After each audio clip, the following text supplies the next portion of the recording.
adik-adik, ketemu lagi dalam kegiatan EduVisit. Nah, adik-adik, kegiatan EduVisit kali ini bertemakan Heritage Walk, menelusuri lorong sejarah perjuangan yang ada di kota Surabaya. Nah, kali ini kita akan mengunjungi dua tempat sekaligus. Tujuan pertama kita yaitu di Kampung Wisata Peneleh, Surabaya. Tujuan yang kedua kita akan berjalan-jalan ke Balai Pemuda Kota Surabaya. Nah, adik-adik pasti penasaran kan gimana perjalanan kita kali ini? Yuk ikutin Kak Dian. Hari ini, siswa-siswi SMP dan SMA PKBM Homeschooling Bintang akan melakukan perjalanan edukatif menyusuri jejak sejarah Kota Pahlawan melalui kegiatan EduVisit bertema Heritage Walk, menyusuri lorong sejarah perjuangan. Adik-adik akan diajak menelusuri berbagai situs bersejarah yang menjadi saksi lahirnya tokoh-tokoh besar dan perkembangan perjuangan bangsa Indonesia. Melalui perjalanan ini, adik-adik tidak hanya melihat bangunan tua, tetapi juga belajar memahami nilai perjuangan. Mari kita mulai petualangan sejarah hari ini. Halo adik-adik, nah kita sudah sampai nih ke destinasi pertama kita yaitu Kampung Wisata Peneleh. Nah di sini kita akan mengunjungi beberapa destinasi wisata. Yang pertama kita akan mengunjungi yaitu Sumur Jobong. Nah berikutnya kita akan mengunjungi Langgar Dukur Kayu. Selanjutnya kita akan berjalan-jalan ke tempat di mana Insinyur Soekarno dilahirkan. Nah, destinasi berikutnya kita akan menuju rumah HOS Cokro Aminoto. Setelah itu kita akan mengunjungi Masjid Jami. Dan ditutup perjalanan kita dengan mengunjungi makam Belanda. Bagaimana keseruan kita hari ini? Adik-adik penasaran kan? Yuk ikutin kegiatan kita hari ini.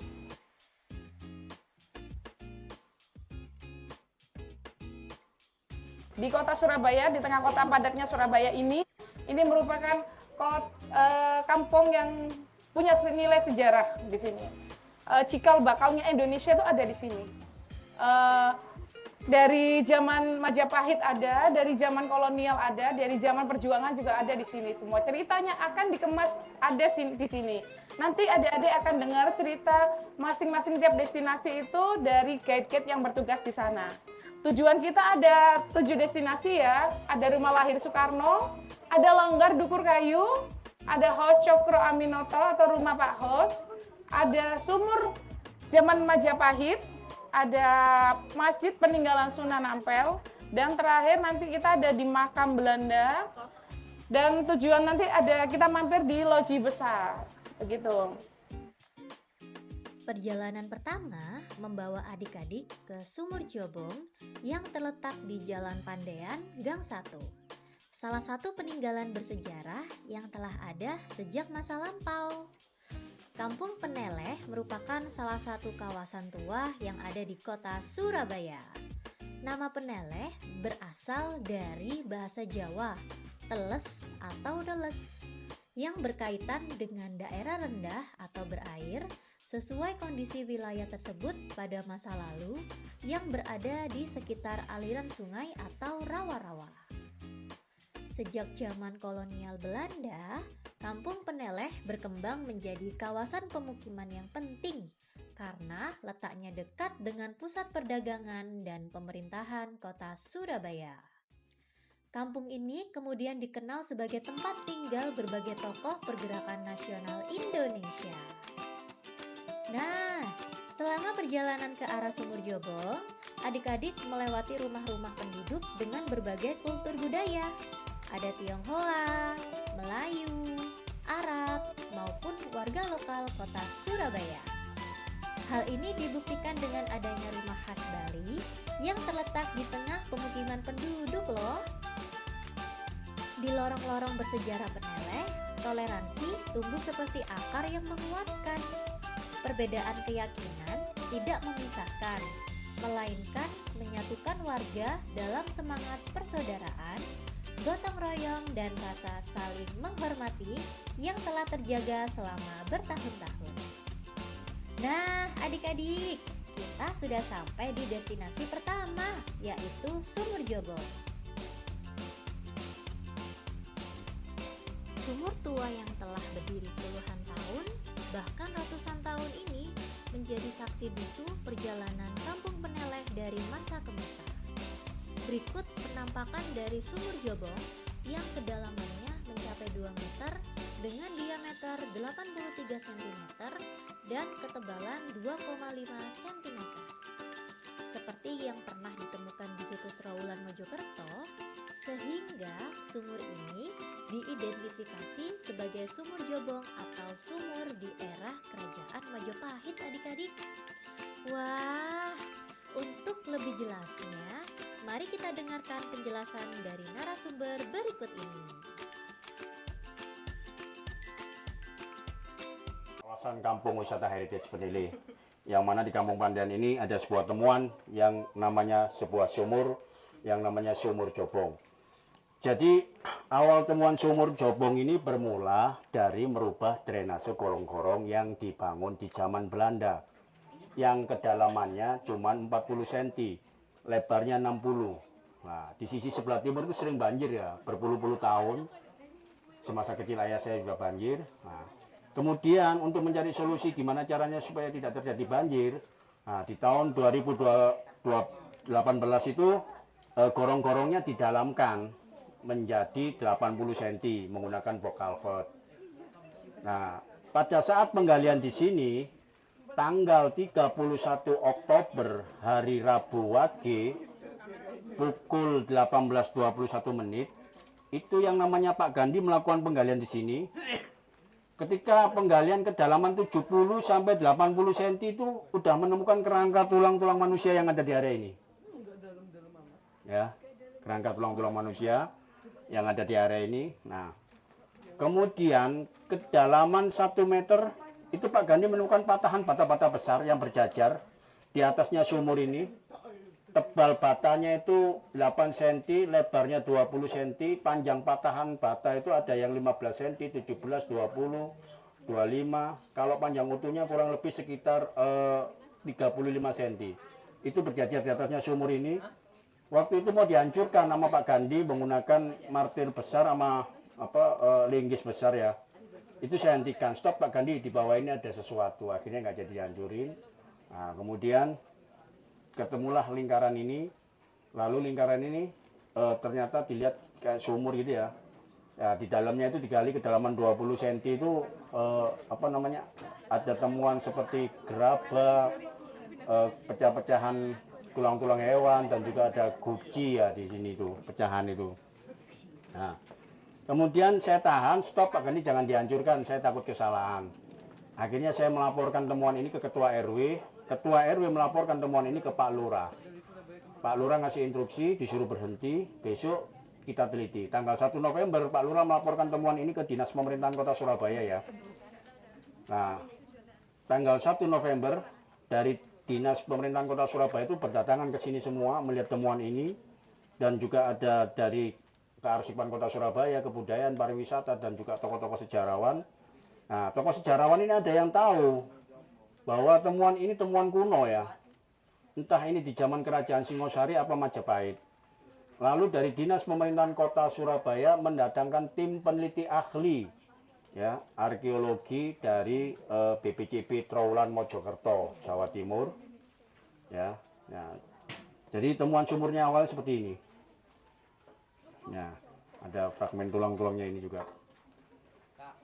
Ya. Nah, kemudian dari BPCB Trawulan datang ke sini tanggal 2 November melihat temuan ini juga banyak ditemukan di daerah Trawulan Mojokerto. Namanya Sumur Jobong. Ya. Nah, setelah dilakukan penelitian kurang lebih 2 jam, sumur ini dinyatakan keberadaannya ada di zaman era Kerajaan Majapahit. Itu yang melakukan penelitian bersumber dari Museum Etnografi dan Pusat Kajian Kematian Universitas Erlangga, bekerja sama dengan Laboratorium Radiokarbon Australia National University Canberra. Dari hasil penelitian, angka tulang-tulang itu berada di tahun 1430 sampai 1608. Nah, setelah dilakukan penelitian tulang-tulang itu, lalu dilakukan penelitian tulang-tulang itu dites DNA-kan dengan warga kampung ya, warga kampung asli sini yang diduga memang udah lama tinggal di sini ya. Nah, kemudian diambil air liurnya, dites DNA-kan dengan tulang-tulang itu yang meneliti bersumber dari Laboratorium Human Genetic Universitas Erlangga. Dari hasil penelitian, ternyata tulang-tulang itu dengan air liur warga itu masih nyambung ya, ada keturunan, ada kerabat. Jadi tulang-tulang itu adalah nenek moyang warga kampung Pandean sini dan warga sekitarnya ini, Pandean Penele itu ya. Nah, nilai akurasinya dari hasil penelitian itu, nilai akurasinya 96 sampai 97%. Ya, ini adalah warga yang diambil air liurnya.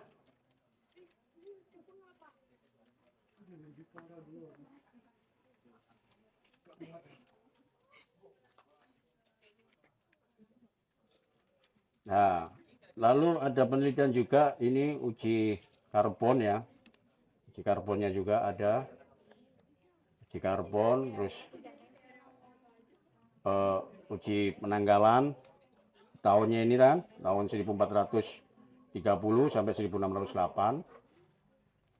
Nah, kemudian pengamat sejarawan di Surabaya ini juga dikejutkan dengan adanya temuan sebuah buku yang berjudul, bukunya itu Erowat et Stategeboren yang ditulis oleh von Faber.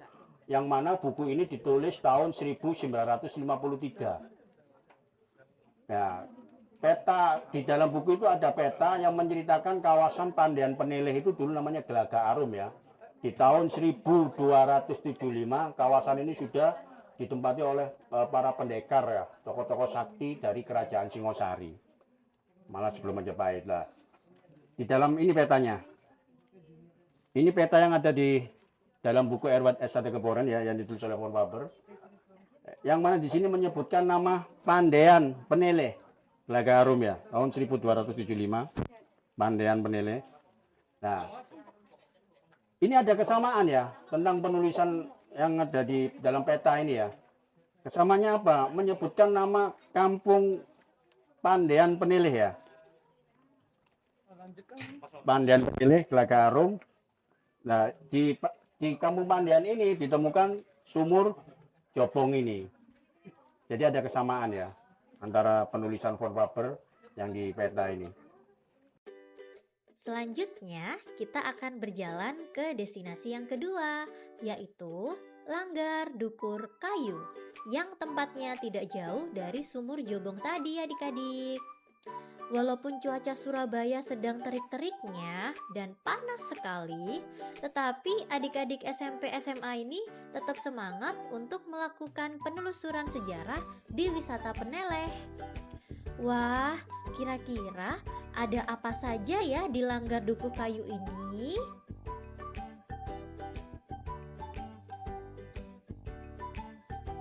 Nah, adik-adik, kita sudah sampai di Langgar Dukur Kayu.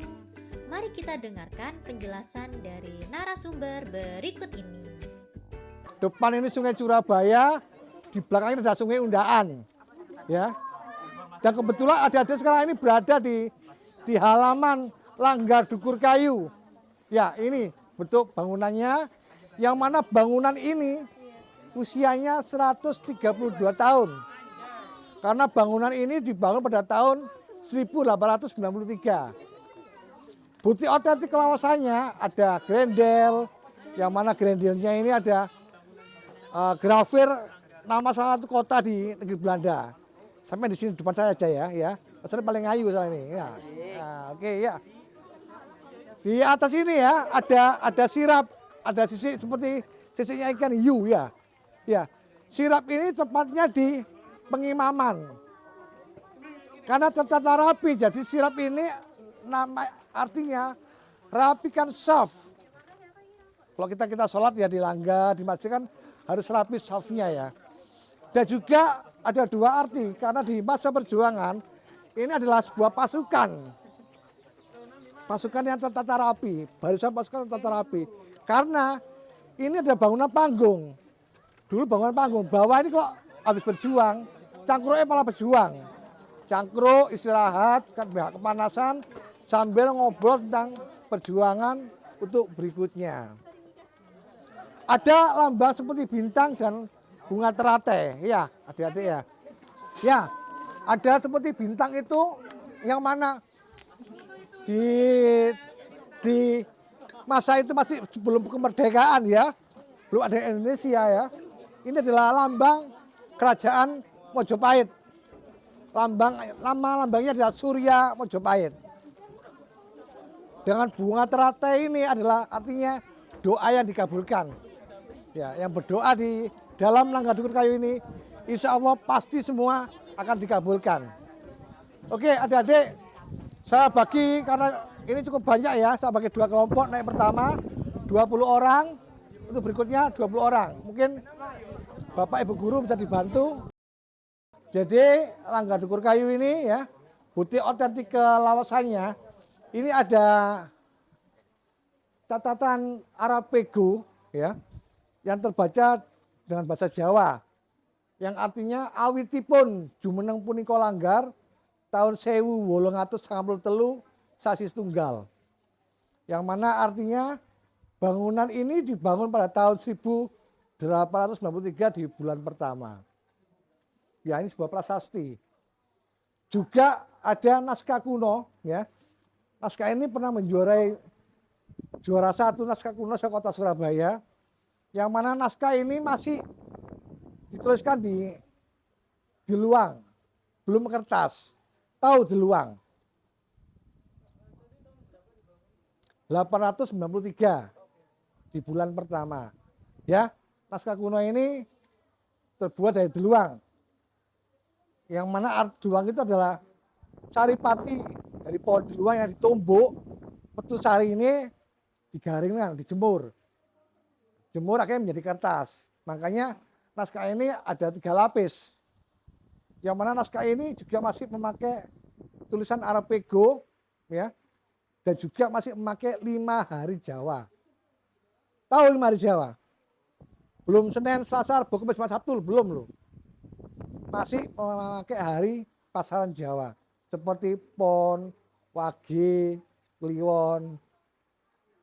Nah, dan angka-angka di sini adalah jadwal mengenai jadwal sholatnya. Selain naskah kuno ini juga ada sebuah, mari naik atas saya biar bisa lihat. Quran tulisan tangan. Ya.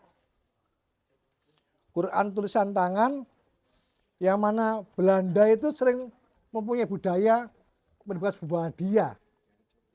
Ya. Hadiah sebuah pistol, guci. Nah, ini seorang ulama mungkin surbanan. Nah, adik-adik, di destinasi ketiga ini kita akan mengunjungi rumah lahir Bung Karno yang pastinya lokasinya tidak jauh dari Langgar Dukur Kayu tadi. Adik-adik sudah masuk ke dalam rumah Bung Karno dan mereka duduk dengan rapi. Ada apa saja ya di sini? Mari kita simak penjelasan dari narasumber. Ya, oke. Assalamualaikum warahmatullahi wabarakatuh. Ya, selamat datang di wisata Kampung Heritage Peneleh ya. Peneleh itu adalah nama sebuah kawasan, nama sebuah kelurahan ya. Tapi kampungnya banyak ya. Peneleh itu ada namanya Kampung Peneleh, ada namanya Kampung Pandean, ada namanya Kampung Langes Keteng, ada namanya Kampung Pelampitan, Grogol, Kelimbungan ya. Jadi kalian rumah Bung Karno itu mana? Peneleh, bukan Pandean, tapi memang kawasan Peneleh ya. Nah sekarang ini kalian di rumah lahir Soekarno itu ada di Jalan Pandean, bukan di Jalan Peneleh ya.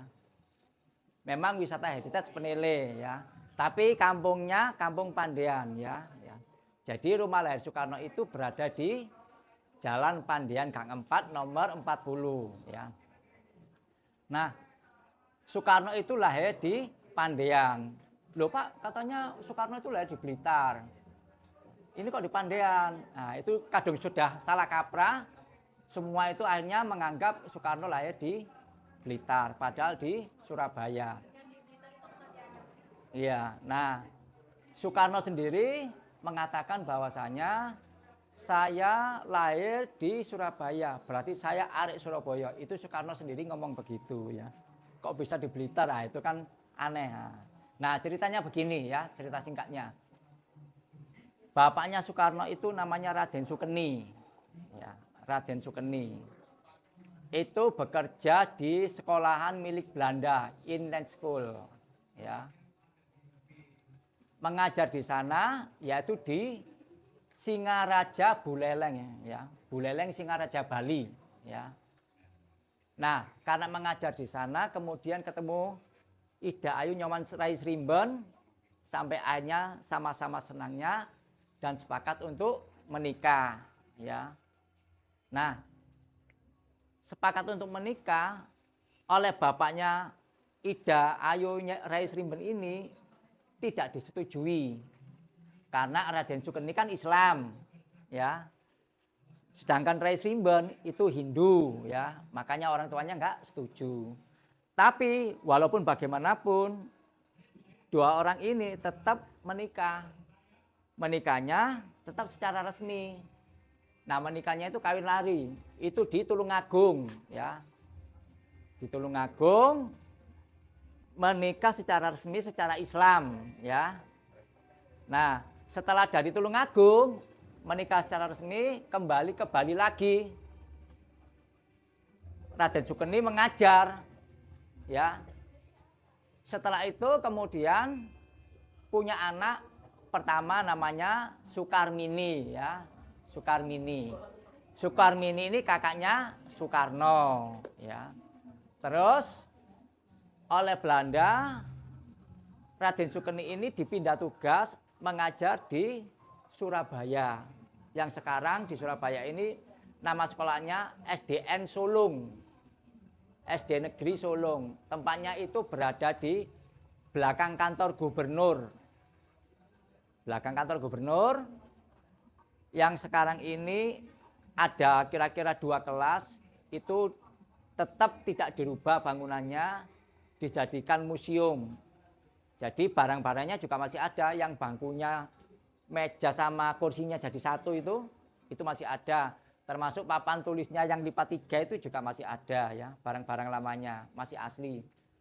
Nah, kemudian lahir seorang anak. Ketika itu lahirnya itu di waktu pagi di kamar ini ya, di kamar ini. Ini soalnya dulu ruang tamu.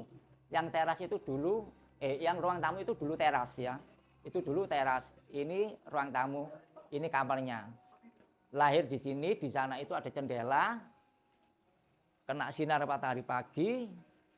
Makanya anaknya dijuluki Sang Putra Fajar. Karena waktu itu ada sinar matahari pagi, ya, fajar ya.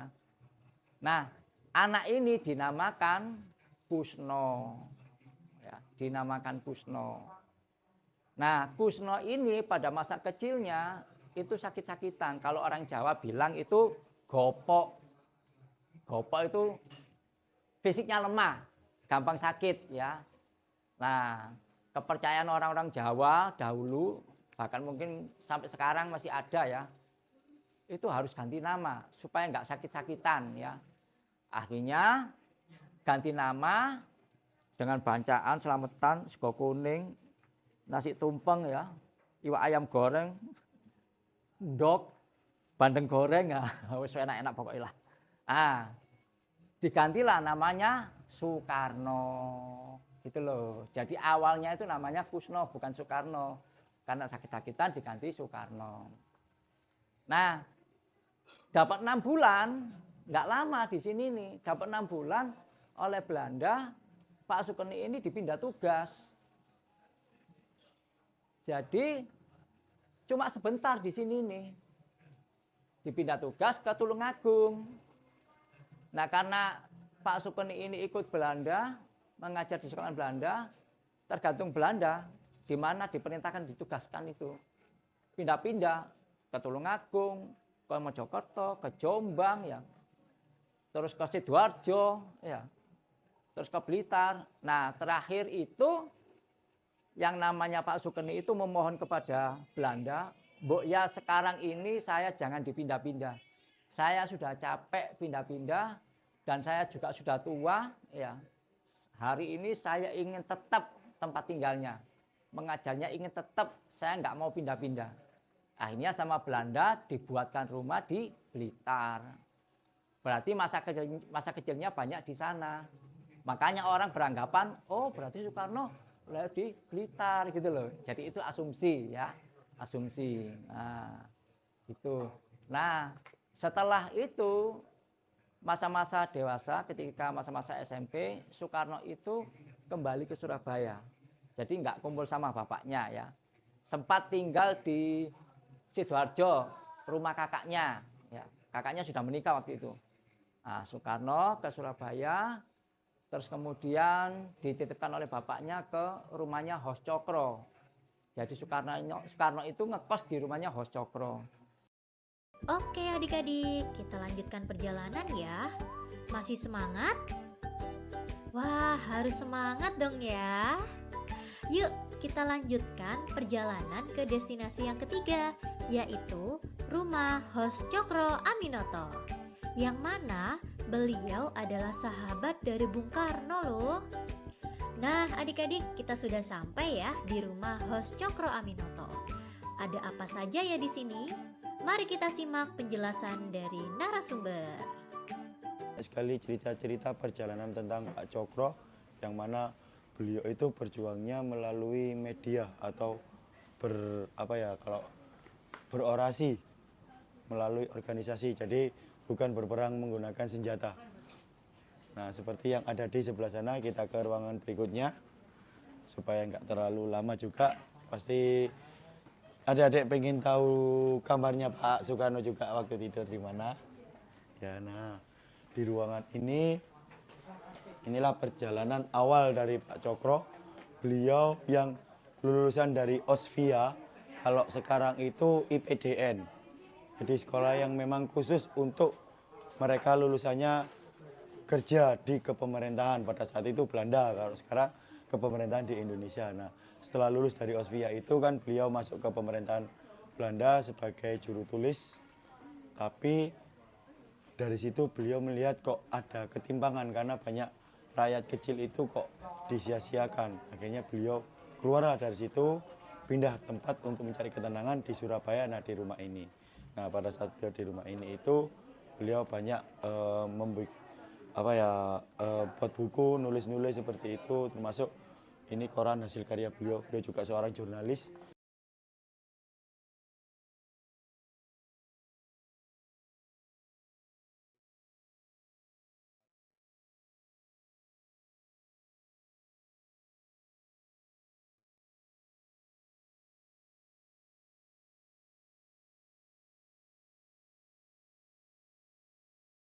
Selanjutnya, kita sudah sampai di Masjid Jami Peneleh. Mari kita dengarkan penjelasan dari narasumber.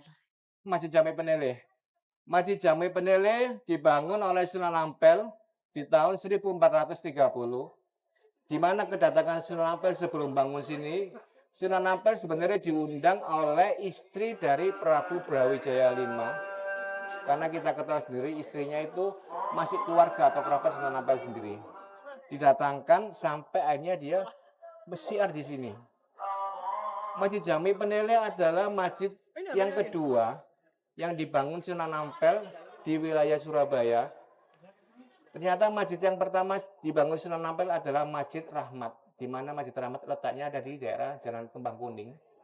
Masjid Rahmat itu sendiri sebagai mahar untuk menikah dengan istrinya, yaitu Mbah Karima atau Nyi Karima, sebagai mahar. Setelah itu dia membangun itu, bentar ya, ada dulu ya. Adapun masjid yang ketiga yang beliau bangun adalah Masjid Ampel sendiri. Setelah membangun ini sekitar 5 atau 6 tahun dia membangun masjid di sana. Kita bisa melihat bahwasanya di dalam ini bentuknya seperti perahu yang tengkurap. Dan perahu itu sendiri kalau kita bisa lihat dari atas, itu bisa terlihat tengkorak, tapi kalau di dalam kita bisa melihat seperti bentuknya seperti gini, cungkup gini ya perahunya.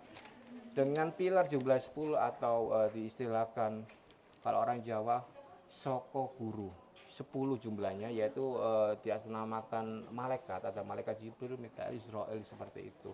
Di atasnya juga ada angin-angin jumlahnya 4. Diistilahkan juga dengan sahabat Nabi yang selalu menemani Nabi Muhammad untuk berdakwah, yaitu Abu Bakar, Umar, Utsman, dan Ali. Adapun juga jendela-jendela ini jumlahnya 25 untuk sebagai ventilasi keluar masuknya udara agar lebih segar dengan jumlah 25 dengan mengatasnamakan Nabi yang tertulis di kaca mozaik seperti itu. Ada Nabi Adam, Nabi Idris, Nabi Nuh, sampai Nabi Muhammad. Nah, ini adik-adik sedang melanjutkan perjalanan ke makam Belanda. Wah, jangan dibayangkan ya, mentang-mentang namanya makam, nanti kesannya horor atau seram. Tenang saja ya, ini adalah bagian dari sejarah. Oke, kita sudah sampai di makam Belanda yang ada di Wisata Peneleh. Mari kita dengarkan penjelasan dari narasumber.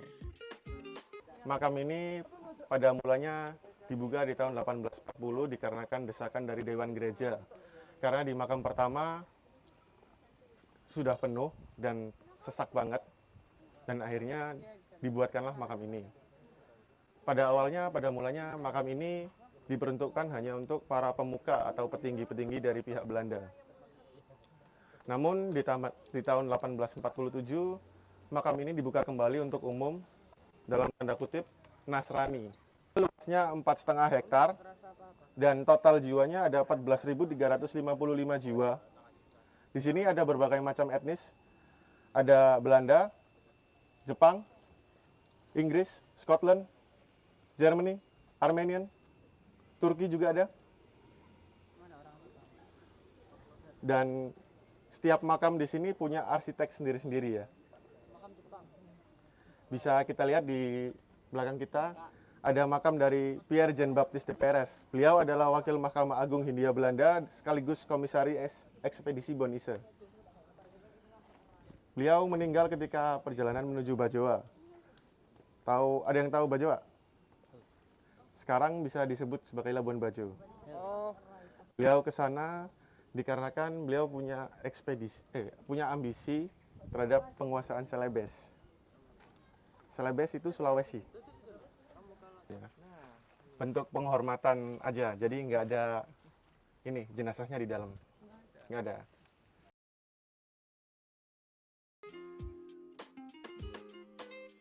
Halo adik-adik, nah hari ini kita sudah sampai nih ke destinasi kedua kita, yaitu di Balai Pemuda Kota Surabaya. Pasti adik-adik penasaran kan gimana keseruan yang ada di dalamnya? Yuk ikutin Kak Dian.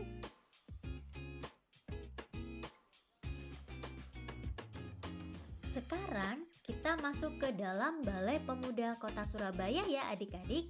Let's go! Balai Pemuda ini dulunya bernama The Simpang Club, tempat berkumpulnya para sosialita, dan akhirnya berganti nama menjadi Balai Pemuda. Dibangun pada tahun 1907 dan resmi berganti nama menjadi Balai Pemuda pada tahun 1957. Di sini tersimpan salah satu koleksi unik berupa bola dan botol biliar yang menjadi saksi kehidupan masyarakat kolonial Belanda. Koleksi cangkir yang kita lihat ini menjadi saksi budaya pergaulan masyarakat pada masa Belanda.